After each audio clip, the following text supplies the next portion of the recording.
Kita kena kenal. Pakcik pun tak ada, anak pakcik pun tak ada, cucu pakcik ada. Tu kena cek satu. Bukan senang tuan-tuan. Orang menyembunyikan waris. Dia adik-beradik ramai, dia sembunyikan sebab adik-beradik tak bagi kerja sama. Dia kata dia buat senyap. Dia tak nak bagi tahu bahawa adik-beradik ada 7. Contoh, dia buat 4 orang je adik-beradik. Dan pegawai bukan cek. Pegawai tak ada masa nak pergi JPN, tengok, nak trace, tak ada. Sementara lagi pegawai kita di Malaysia ni, tuan-tuan macam Allah, sangat sikit pegawai, tapi kes tu berlambak-lambak. Itu satu kelemahan kita sebenarnya, yang patut kita betulkan. Contoh Ustaz Wan Abdul Halim. Kenal Ustaz Wan Abdul Halim? Pakar rujuk faraid di Malaysia ni. Dia guru kepada hakim-hakim syar'i seluruh Malaysia. Duduk di Terengganu. Bekas pegawai besar Jabat Pusaka, Jabat Tanah di Perak ni. Dan dia jaga ketika tu Kedah dan Perlis. Bayang waktu dia bertugas di Perlis, dia kena jaga Kedah, kena jaga Perlis sekali. Banyak kes, tapi pegawai pusaka sangat sikit. Ini kena perbetulkan. Kena perbanyakkan penjawatan, supaya apa? Mudah diselesaikan kes, supaya laju. Dan untuk pengetahuan tuan-tuan, pejabat pusaka kecil sekarang, dah urus pusaka daripada 5 juta ke bawah. 5 juta ke bawah boleh urus di jabat pusaka kecil. Tak perlu pergi mahkamah tinggi. Mahkamah tinggi 5 juta ke atas. Sekarang ni, sistem dia. Jadi kalau tuan-tuan banyak harta, urus di pusaka kecil je. Itu bagi aset alih dan aset tidak alih. Tapi kalau ada aset alih saja, saham je ada, duit je ada, maka pergi dekat amanah raya. Tapi amanah raya sekadar 600,000 tuan-tuan macam Allah Subhanahu Wa Taala dan ke bawah saja. Tu kita kena sudahlah urusan. Kalau pegawai kurang, susahlah tuan-tuan. Macam ngajar sekolah, guru sikit, payah kena ganti, kena relief. Memang tekanan waktu tu. Waktu banyak, relief pula kawan, MC dan sebagainya. Itu pengalaman kita lah. Bos kita pun ada, mantan bos kat sini. Maksudnya, perlu ramai pegawai. Dan pejawatan bila banyak, peluang kerja pada anak-anak kita pun luas. Yang ambil bidang syar'i ni, boleh jadi pegawai dekat situ. Kemudian yang kedua, ada yang mewariskan, ada si mati. Jangan pula ahli waris ada. Bila nak bagi pusaka ayah, ayah tak mati lagi, maka tak boleh dikatakan perwarisan lagi. Bila ayah nak bagi pusaka ayah, itu satu statement yang, pertanyaan yang sangat kurang beradab lah. Tapi ada juga orang cakap, Ustaz, boleh tak saya sebut pada ayah saya? Ayah bagilah cepat-cepat masa ayah hidup ni. Kalau berani, mu tanyalah. Saya kata kalau berani, tanyalah. Kalau tak berani, senyap. Tapi bagi siapa yang, kalau saya dalam ceramah saya, bagi tuan-tuan yang nak bagi semasa hidup, silakan nak bagi masa hidup. Tak jadi kesalahan kita nak bagi harta kita masa kita hidup, bagi dah pada anak-anak. Namanya hibah. Tapi kadang-kadang boleh menjadi musibah pada kita juga. Bagi belaka, rumah orang tua-tua dia letak gitu. Ada kes. Yang 2 profesor tu kan. Ayah, mak bagi rumah tanah, akhirnya keluar. Jutawan fakir di Melaka. Dia ada 7 juta duit. Ada sesen Petronas, ada kebun peternakan ayam, ada belaka ni. Tapi dah siap-siap bagi hibah anak-anak, dah kali dia kena tenang. Tu nama jutawan fakir. Dulu jutawan, tapi jadi fakir. Dia sebab dia tak kenal siapa anak dia sebenarnya. Itu antara kesan je lah. Itu utama Allah. Sama ada, kalau tanya pada saya, mana lebih baik, hibah ataupun faraid? Faraid selepas mati, itu terbaik, hukum Allah. Tapi semasa hidup, afdal nak bagi hibah, bagi pada masa hidup kita, kepada siapa yang kita nak bagi. Tapi syarat, mesti adil antara anak-anak. Adil ni maksudnya apa? Wada'u syai' fi mawdi'ihi. Saya ulang banyak kali dah. Letak satu benda pada tempat dia. Apa dia? Bukan adil maksud anak ada 7, 10,000 seorang. Itu adil kita kata. Itu adil pandangan kita. Adilnya Islam, maksudnya siapa yang lebih berkeperluan ketika itu. Tengok anak yang sulung, dia kerja biasa je. Adik-adik lain semuanya pegawai besar. CEO Petronas, CEO Shell, CEO benda lagi. Macam CEO belaka. Dia seorang je, driver CEO. Contoh. Sedih dia. Maka yang ni kita bagi lebih sikit pada dia. Itulah adil. Di sisi kacamata syarak. Tapi ada orang faham adil ni. Kadang yang tak faham tu, yang menerima tu tak faham. Kenapa ayah bagi macam ni? Sebab mu kena tahulah keadilan Islam tu macam mana. Sebab dalam bab duit ni, tuan-tuan, Allah Subhanahu Wa Taala, masya-Allah, al-fulus fid dunya Al-fulus, seronok. Duit ni banyak, seronok. Tapi bukan duit kita lah. Selama-lamanya kita sedar duit seronok. Tapi dia boleh mencelakakan kita macam Allah Subhanahu Wa Taala hidup atas muka dunia ni. Kemudian yang ketiga, ada hak yang akan diwarisi. Ayah mati ataupun mak mati, waris ramai, harta tak ada, maka tak jadi pewarisan. Tak jadilah perwarisan. Duduk rumah sewa je, tak ada rumah sendiri. Tanah pun tak ada, harta pun tak ada, gitulah. Maka tak adalah dinamakan pewarisan. Baik, habis. Tentang rukun pewarisan. Baik, apakah dimaksudkan dengan harta pusaka? Baru cerita apakah dimaksudkan harta pusaka. Harta pusaka bermaksud semua harta. Ingat ya, yang ditinggalkan oleh si mati selepas kematiannya, sama ada harta yang boleh alih seperti emas, perak, mata wang, perabot, termasuklah stem-stem yang simpan tu, hobi-hobi tuan-tuan. Harta alih, baju semua tu, itu dipanggil harta alih. Tudung, anak telekung, ibu telekung, semua tu, melekung-lekung, semua tu pusaka sebenarnya. Ni baju. Dan face mask saya, face mask tak? Yang belum guna tu harta. Yang dah guna tak ada orang nak pakai. Tak. Harta kita. Jadi jangan mudah-mudah bila ayah mati, ni awak punya, ni awak punya, ni sama saiz dengan awak punya. Jangan gitu. Kena maklumkan pada semua waris. Tak payah maklum dalam Facebook. Pengumuman saya nak ambil ke tak payah. Adik-adik kita dalam WhatsApp group. Abang nak ambil baju Melayu abah ni boleh tak? Semua tunjuk gini. Ada seorang tunjuk gini. Tak? Ini tandanya jangan. Jangan mana yang tak boleh ambil ya. Jadi kalau abang nak juga, bida dua orang ni. Yang nak juga tu bida. Berapa nak jual? Harga permulaan RM10 contoh, RM10. Ni RM11. Naik biar banyak sikit lah, jangan seposin. RM10 seposin. RM10 20 sen. Pas curah tak habis. Naik banyak sikit, RM5. Akhirnya dapat harga tertentu, dapatlah kat kamu dan duit tu difaraidkan. Jangan mudah-mudah. Sebab orang kita sangat memudahkan benda kecil-kecil ni. Kain batik mak tu. Dia kata seronok awak. Awak yang jaga mak ni, awak yang dapat. Siapa kata?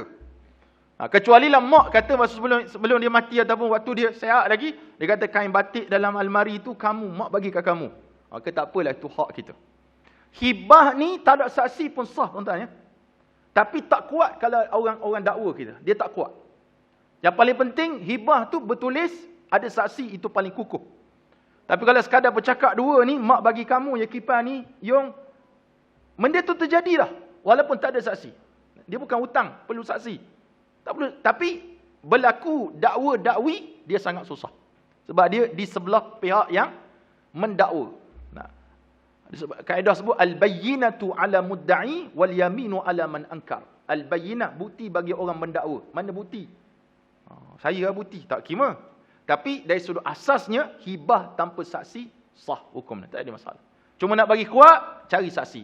Saksi macam mana? Yang tidak ada kepentingan. Jangan saksi siapa? Abang suami saya. Lagi, anak saya. Itu berkepentingan. Yang tak kepentingan siapa? Pakcik tengah berjalan kaki. Sekejap. Tolong jadi saksi. Contoh. Dan bila orang jadi saksi, wajib dia laksanakan kesaksian dia. Allah bagi ancaman. Bagi orang jadi saksi, tapi tak melaksanakan kesaksian, dosa besar. Contoh mesti orang tidak ada kepentingan. Jadi harta-harta kecil-kecil tu jangan kita buat main lah. Jangan kita buat main senang-senang. Ada kata, Ustaz, saya tak pandang pun, Ustaz. Baju-baju siapa nak pakai baju mak saya. Saya pun tak nak. Siapa khabar? Kaedah mengatakan, fi kulli saqitatin laqitatun. Setiap benda yang orang campak, pasti ada orang kutip. Betul tak? Tuan-tuan buang sampah tu, ada orang kutip tak? Ada pakcik tu mari. Ada orang suka, dia bagi, dia letak duit. Kepik kat situ duit. Dia bagi sedekah, contoh. Itu satu perbuatan baik kata Allah SWT. Tengok orang angkat sampah. Sikit selingan lah tuan-tuan. Bagi, selit duit sikit, bagi. Infak pada dia. Doa pada dia, tuan-tuan, Allah murah rezeki dan sebagainya.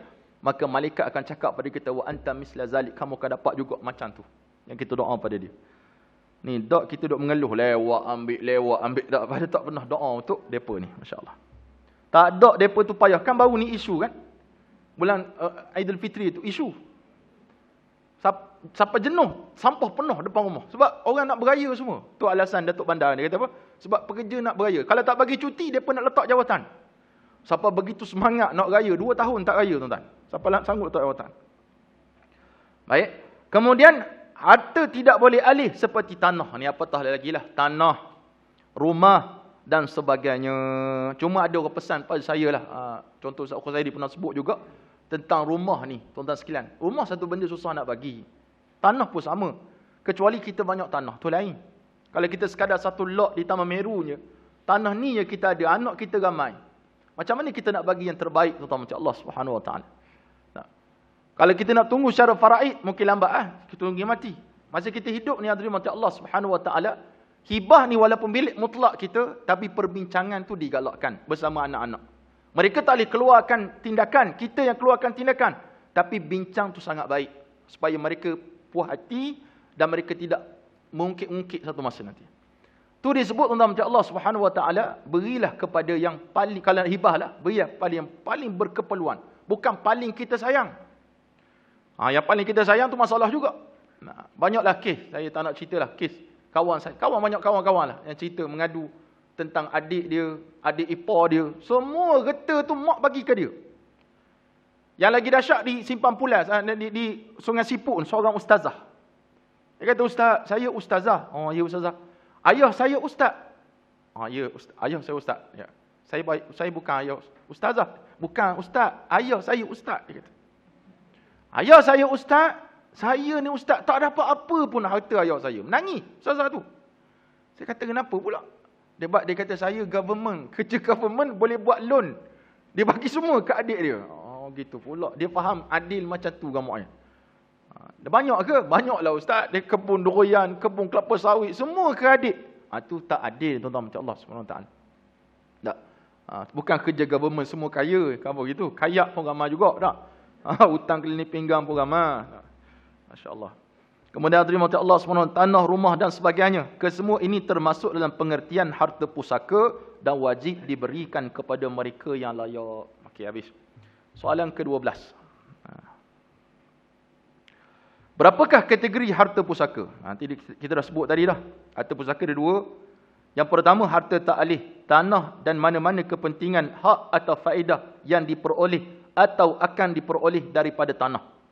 Macam rumah saya duduk sekarang ni, rumah sewa. Sebelah Baitul Diyak tu, rumah sewa. Saya sewa RM600.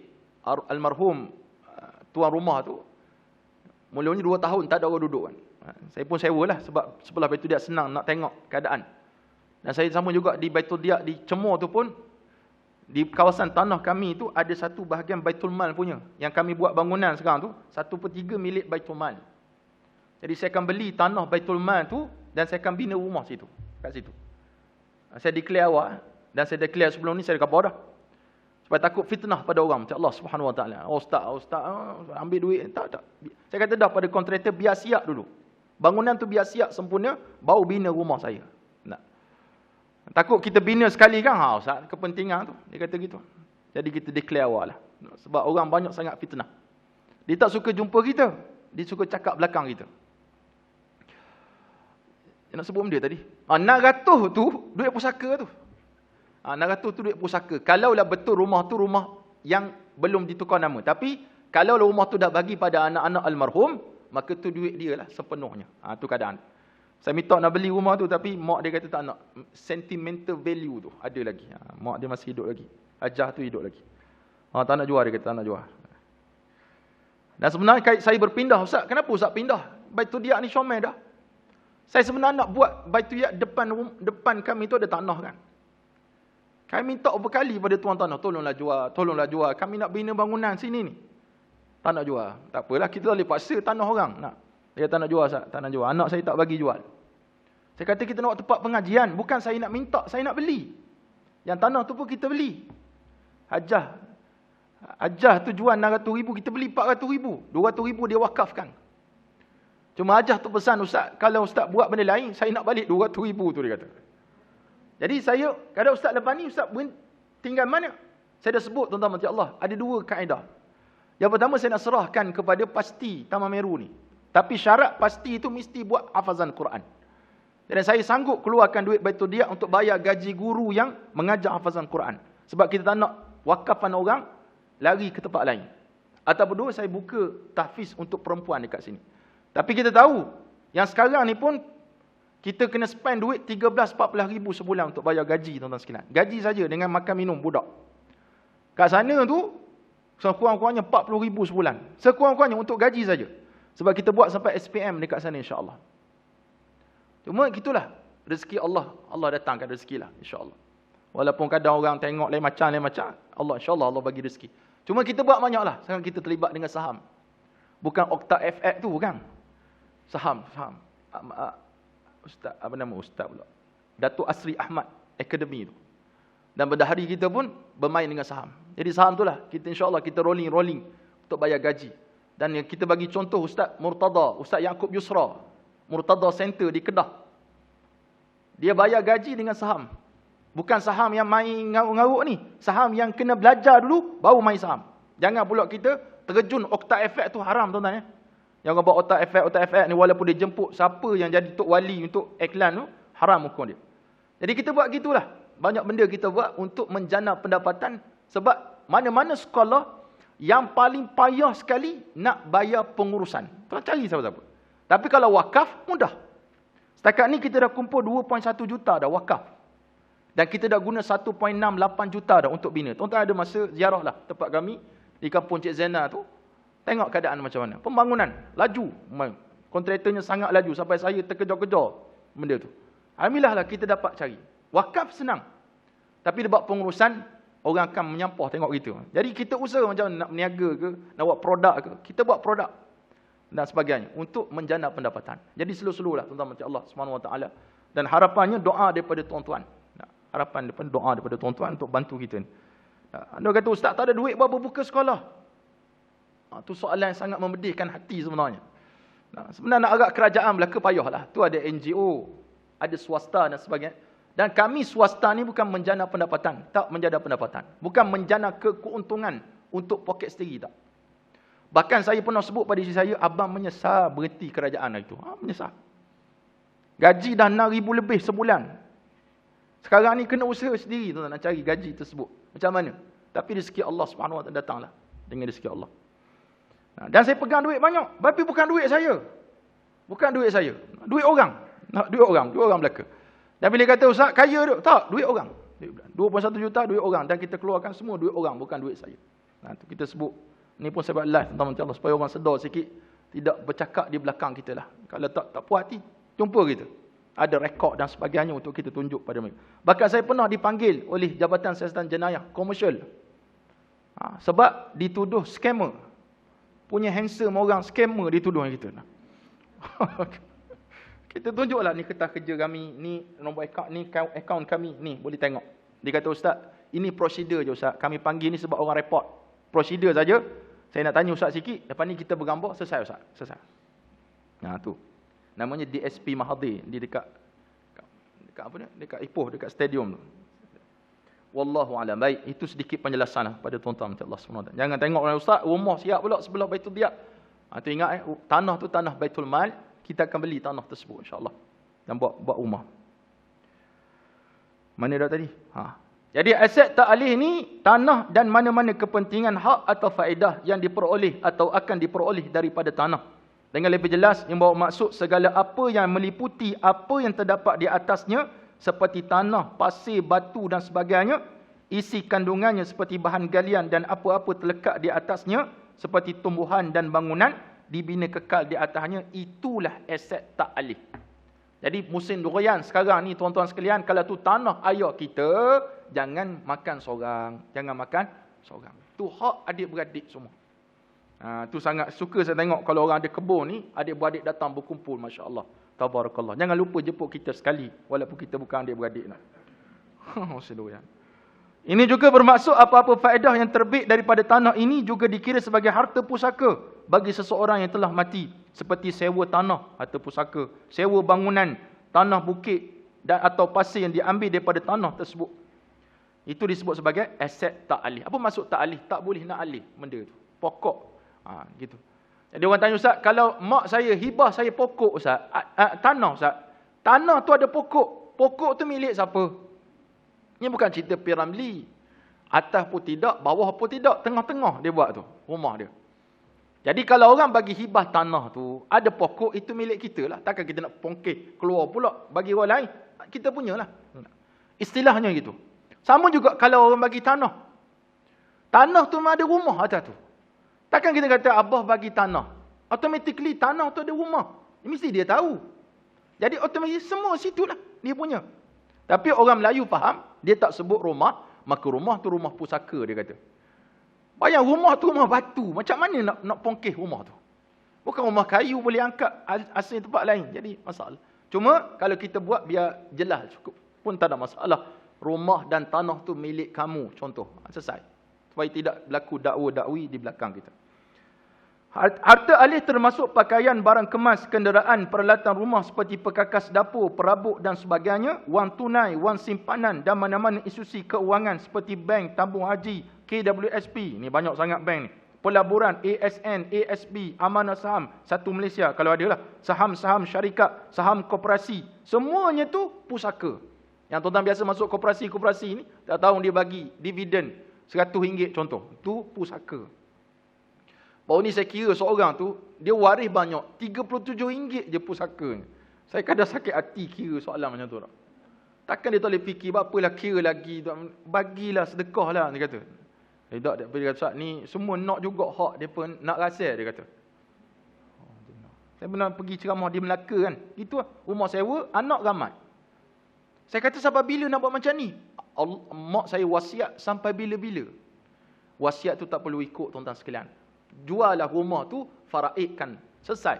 Sebab yang saya kira tu, yang dapat sikit sangat. Berpuluh ringgit je. Kalau mati demo ni, bayangkan dapat kepada siapa pula. Kita nasihat gitulah. Itu penting. Kuliah faraid ni, nasihat. Juga dikategorikan sebagai harta pusaka, hutang si mati yang dijelaskan kemudian. Misalnya Ali berhutang dengan Abu sebanyak 2,000. Setelah Abu meninggal dunia, barulah Ali datang menjelaskan hutang tersebut kepada waris-waris. Wang tersebut adalah pusaka dan hendaklah difaraidkan kepada waris. Jangan buat senyap. Abu bayar, tiba-tiba adik dia dapat, adik buat senyap. Tak boleh. Kena faraidkan. Begitulah juga dengan dividen bagi suatu saham yang dipegang oleh si mati semasa hayatnya. Pastikan saham tersebut saham patuh syariah. Baik, soalan terakhir. Bagaimana jika seorang isteri menuntut fasah atau ta'liq ketika suami yang hilang? Adakah isteri tersebut layak untuk mendapat bahagian dalam pusaka? Sekiranya selepas diluluskan oleh mahkamah syariah perceraian mereka, selepas itu dapati suami telah meninggal dunia.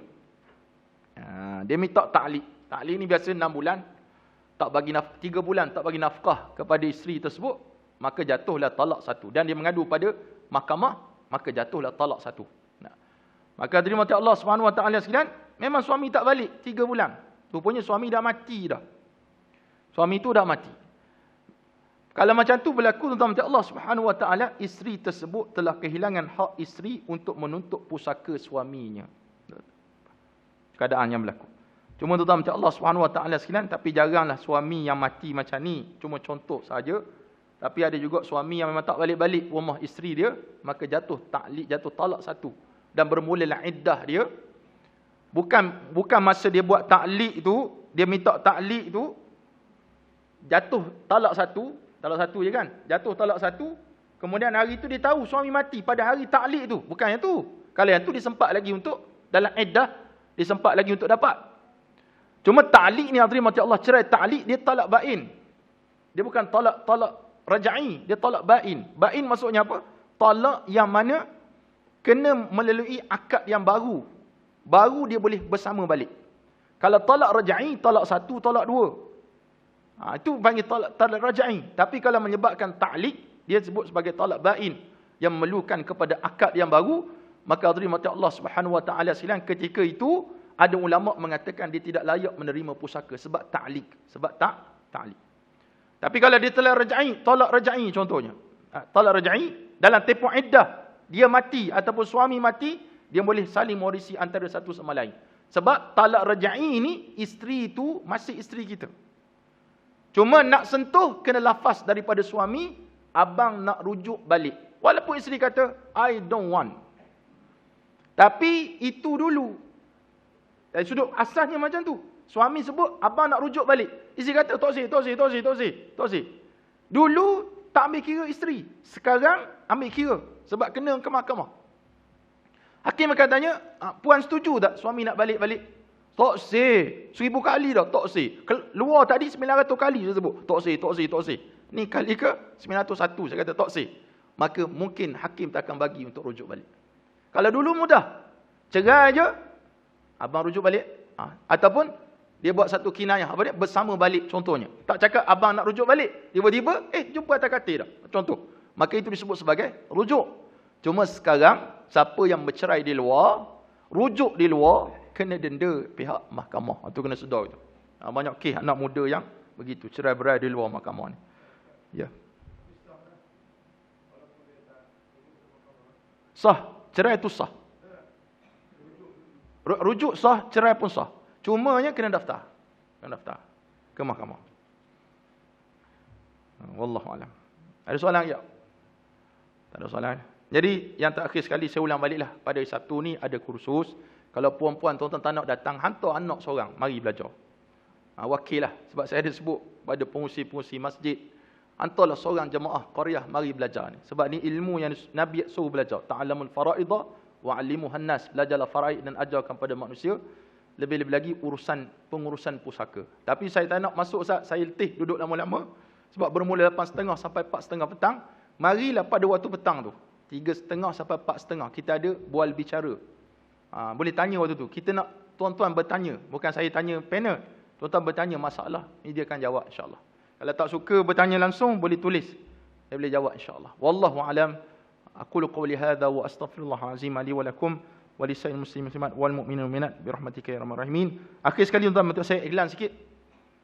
Kita ada keluarkan buku tajuknya 40 hadis peringatan Nabi Muhammad sallallahu alaihi wasallam. Saya bercadang hadis ini kita akan baca juga sebagai slot pertama pada pertemuan akan datang. Jadi kalau tuan berminat, ya aja.